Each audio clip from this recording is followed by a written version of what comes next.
नमस्कार जय जगन्नाथ। आपण समस्त को आउ एक फ्रेश ब्लॉग रे स्वागत करुच्ची। तो आपण ये विजुअल देखिए भावुथिबे ए कोठिकार जगह आज्ञा हाँ बहुत दिन पर पूरी आसी। ए विजुअल टी नरेंद्र रो सीधा मु आपन को नरेंद्र रो विजुअल दूची आज्ञा हाँ सीधा स्टेशन रू ओह्लैकी मु नरेंद्र को चली आसली। बहुत दिन पर आसली आगुरु प्रति मासरे आसुथली जगन्नाथंकर आउ लागिलानी डोरी तेणु आउ आसी पारिलिनी प्रति मासरे आसली बहुत मास परे। तो आपणों गोटे भिडियोटे करुच्ची तो भिडियोटी की स्किप न करी फास्ट और लास्ट देखंतु। एठी जगन्नाथंकर चाप खेल हुए से बड़ ठाकुर एठी तांकर चंदन यात्रा समय चाप खेलती देखंतु। माछ मानकु मु खाद्य दउची 10 टंकार गोटे टिकेट नहीं माछ मानकु खाद्य दबार सुजोग पाइली। आपन को एठू खाद्य मिल जिवो माछ मानक पई जो खाद्य किनिबे ताहा मध्य 10 टंका मूल्य रे आपण किनिकी खाद्य देई परिबे। बहुत सारा श्रद्धालु आसिछंती ओडिशारू एवं ओडिशा बाहरु सेमानकु देखि भारी खुशी लागुतिला। नरेंद्र को आसी एते खुशी लागिला मनर चंचलता मनर स्थिरता एवं मनरे शांति एवं जो शरीरटी निस्तेज रहितला सी मध्य चलचंचल। चलतु एमती अनेक अनुभूति निश्चय कहबी भितर मंदिर रही आपण गोटे टिकेट नहीं मंदिर को जापरे। आमे नरेंद्र रु फेरी आसिलु आमे एबे जाऊचु एटा नरेंद्र रु बाहर रास्ता जो मार्केट छक दे आपण नरेंद्र रु बाहरी जिबे बड़ देउल को। तो आमे आसिक पहुँची गलु बड़ दांडे आज्ञा हाँ जुआड़े देखिए खाली होटेल सिंहासन भली रही ए बड़ दांडर होटेल सते जेमिति ये गोटे महल सबू तैयारी होती श्रद्धालुओं भक्त मानक ये भक्त मानक ये बिजनेस स्थली सबू होटेल एठी रही आपण माने जेकोसी मूल्य रे नहीं आपण सुरक्षित सहित रही पारिबे। एठी आमे विभिन्न प्रकार साइट रू विभिन्न प्रकार विजुअल मु नेइछि आपनको पई। एठी फूल मध्य मिल जाउछि बड़ दांडरे आपण सेही मूल्य रे किनि परिबे जहाँ आपण आपणक एरिया रो मूल्य रे पाउछन्ती एठु मध्य सेही समान मूल्य रे पाई परिबे ना अधिका ना कम। पुणी आगु आमे बढ़ीचु आ किछि समय परे बड़ देउळ जीव देखा जीव एवं तांको बाना देखा जीव नीलचक्र देखा जीव। हे प्रभु जगन्नाथ तुम बड़ दांडे पाद दे धन्य हो गली मु मन आत्मा प्राण सबू जमती शांति हो जाउची जेमती मो भितरे मु निजे हजि जाउची जगन्नाथंकर मुह जेमिति मो सामना रे नाची जाउची। आज्ञा हाँ आपण को यही बड़ दांडे विभिन्न प्रकार स्टॉल मिल जिवो विभिन्न प्रकार मॉल मिल जिवो आपण विभिन्न प्रकार शॉपिंग करि परिबे जहाँ खोजिबे आपण को कहि सारिची। आमे एबे पहुँचिलु मंदिर निकट रे देखंतु आमे टाउन थाना पास करि सारिछु मो झूम करके आपण को देखैली देउळ दिसी गलानी। चलंतु आमे सिंह द्वार को जिबा ये होची संध्या बेला समय आमे पहुँची गलु सिंह द्वार आ किछि समय पर आमे सिंह द्वार हे जिवु।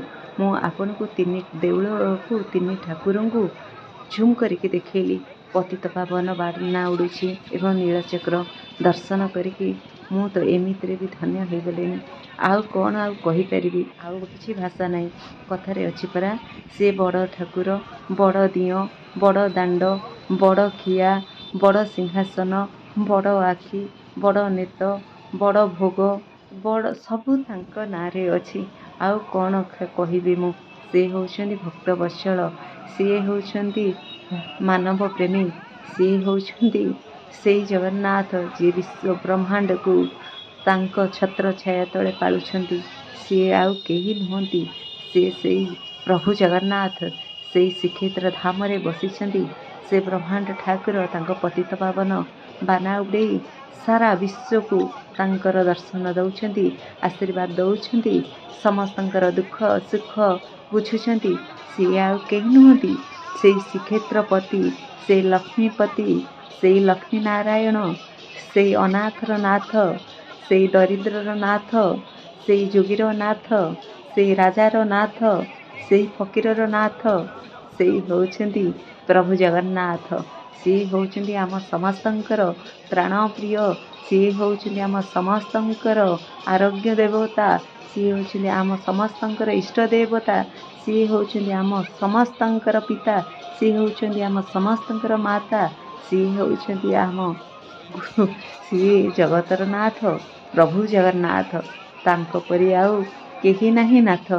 ତେଣୁ ବଡ଼ ନୀଳଚକ୍ର, ବଡ଼ ବାନା, ବଡ଼ ନେତ, ତେଣୁ ବଡ଼ ରଥ, ବଡ଼ ଚକ, କ'ଣ ଆଉ କହିବି ମୁଁ ତାଙ୍କ ବିଷୟରେ? ମୁଁ ଅଜ୍ଞାନୀ କ'ଣ କହିପାରିବି? ଆମେ କୌଣସି ପ୍ରକାର ଦର୍ଶନ କରିପାରିଲୁ ନାହିଁ। ଜଗନ୍ନାଥଙ୍କର ମନ୍ଦିର ଭିଡ଼ ଅଛି। ତେଣୁ ମୁଁ ଦୂରରୁ ଦେଖୁଛି, ଦେଖିଲେ କି ସୁନ୍ଦର ବାନା ଉଡ଼ୁଛି, କି ସୁନ୍ଦର ନେତ, କି ସୁନ୍ଦର ନୀଳଚକ୍ର। ସେ ସାରା ଜଗତକୁ ଝାଡ଼ି ଦେଉଛନ୍ତି, ସାରା ଜଗତକୁ ଥଣ୍ଡା ରଖିଛନ୍ତି। ସନ୍ଧ୍ୟା ସମୟ ମନ୍ଦିର ଚାରିପାଖ ଆଳତି ହେଉଛି। 33 କୋଟି ଦେବାଦେବୀଙ୍କୁ ଆବାହନ କରୁଛନ୍ତି। ସମସ୍ତ ପାଶ ଦେବାଦେବୀକୁ ନିମନ୍ତ୍ରଣ କରୁଛନ୍ତି, ଆଳତି କରୁଛନ୍ତି। ଏଇଠୁ ସମୁଦ୍ର ଆଳତି ପାଇଁ ମଧ୍ୟ ଯିବେ। ନାମ ସଂକୀର୍ତ୍ତନ ହେଉଛି, ଜଗନ୍ନାଥଙ୍କର ନାମ ଜପୁଛନ୍ତି। ତେଣୁ ସାରା ବିଶ୍ୱ ବ୍ରହ୍ମାଣ୍ଡ ପାଇଁ ଶାନ୍ତି ପାଠ କରୁଛନ୍ତି। ସବୁବେଳେ ଜଗନ୍ନାଥଙ୍କର ଏମିତି 12 ମାସର 13 ପର୍ବର 13 ପର୍ବପର୍ବାଣୀର ଏମିତି ନାମ ସଂକୀର୍ତ୍ତନ, ପୂଜା ପର୍ବାଣୀ, ନୀତି ନିୟମ ସବୁ ପାଳନ ହୁଏ ସେଇ ଜଗନ୍ନାଥଙ୍କର, ଆଉ କେଉଁ ଠାକୁରଙ୍କର ନୁହଁ। ଇଏ ଚାଲନ୍ତୁ, ଆ ଭିତରେ ଆମେ ପହଞ୍ଚିଗଲେ ଗୋଟିଏ ବାଲିସାହି ରାସ୍ତାରେ ଆମେ ସମୁଦ୍ର କୂଳ। ଇଏ ହେଉଛି ସେଇ ଚୈତନ୍ୟ ଛକ। ଆଜ୍ଞା ହଁ, ଇଏ ଚୈତନ୍ୟ ଛକ। ଆପଣ ଦେଖିଲେ ଏଇ ଯେଉଁ ମହଲ ଦେଖୁଛନ୍ତି, ଏଇ ଯେଉଁ ବିଲ୍ଡିଂ ଦେଖୁଛନ୍ତି, ଏଇ ଯେଉଁ ହୋଟେଲ ଦେଖୁଛନ୍ତି, ଏଠି କୋଟି କୋଟି ଟଙ୍କାର ମାଲିକମାନେ ଘର ଆପଣମାନଙ୍କ ପାଇଁ ରଖିଛନ୍ତି, ବନେଇଛନ୍ତି, ତିଆରି କରିଛନ୍ତି। ଭକ୍ତମାନେ ରହିବେ, ଶ୍ରଦ୍ଧାଳୁମାନେ ରହିବେ ଏବଂ ତାଙ୍କ ସୁରକ୍ଷିତର ସହ ଏଠି ରହିବେ। ଚାଲନ୍ତୁ ଆମେ ଟିକେ ଭିତରକୁ ଯିବା, ସମୁଦ୍ର ଭିତରକୁ ଯିବା, ସମୁଦ୍ର ପାଣି ଟିକେ ଛିଞ୍ଚି ହେଇଯିବା। ଆଜ୍ଞା ହଁ, ପ୍ରୟାଗରାଜ ତ ଯାଇପାରିଲିନି, ଟିକେଟ୍ କ୍ୟାନସଲ୍ କରିଦେଲି ପରିସ୍ଥିତି ନେଇକି। ତ ଆଜି ଆସିଛି ସେଇ ମହାକୁମ୍ଭକୁ ସିନା ଯାଇପାରିଲିନି, ଏଇ ମହାସମୁଦ୍ରକୁ ତ ଆସିପାରିଲି। ଇଏ ତ ଆଜ୍ଞା ସବୁ ସେଇ ନା, ସେଇ ଜଣେ, ଆଉ ତ କେହି ନାହିଁ ନା। କି ସୁନ୍ଦର ସମୁଦ୍ର, କି ସୁନ୍ଦର ଶକ୍ତି, କି ସୁନ୍ଦର ଲହରୀ। ଦେଖନ୍ତୁ କେତେ ଭକ୍ତମାନେ ଏଠି ଚାହିଁ ରହିଛନ୍ତି। ଯିଏ ଚାହିଁଛି ସିଏ ଚାହିଁଛି। ସମସ୍ତେ ତେଢ଼ା ହେଇକି ଛିଡ଼ା ହେଇଛନ୍ତି, ସମସ୍ତେ ବଙ୍କା ହେଇକି ଛିଡ଼ା ହେଇଛନ୍ତି, ସମସ୍ତେ ସମୁଦ୍ରକୁ ଚାହିଁଛନ୍ତି, ସମସ୍ତେ କିଛି କିଛି କହୁଛନ୍ତି। ସମୁଦ୍ର ପରା ଯାହା ନିଏ ଫେରେଇ ଦିଏ। ଇଏ ହେଉଛନ୍ତି ସେଇ ମାଙ୍କ ପିତା, ଇଏ ହେଉଛନ୍ତି ସେଇ ଲକ୍ଷ୍ମୀ ମାଙ୍କ ପିତା। ଚାଲନ୍ତୁ, ଏମିତି ଅନେକ କଥା। ଏବେ ଫେରିଯିବା। ସନ୍ଧ୍ୟା ହେଇଗଲାଣି, ଭୋକ ପ୍ରବଳ ଲାଗିଲାଣି, ସକାଳୁ ଖିଆପିଆ ଠିକ୍ସେ ହେଇନି, ଟ୍ରେନ୍ ଧରିବା।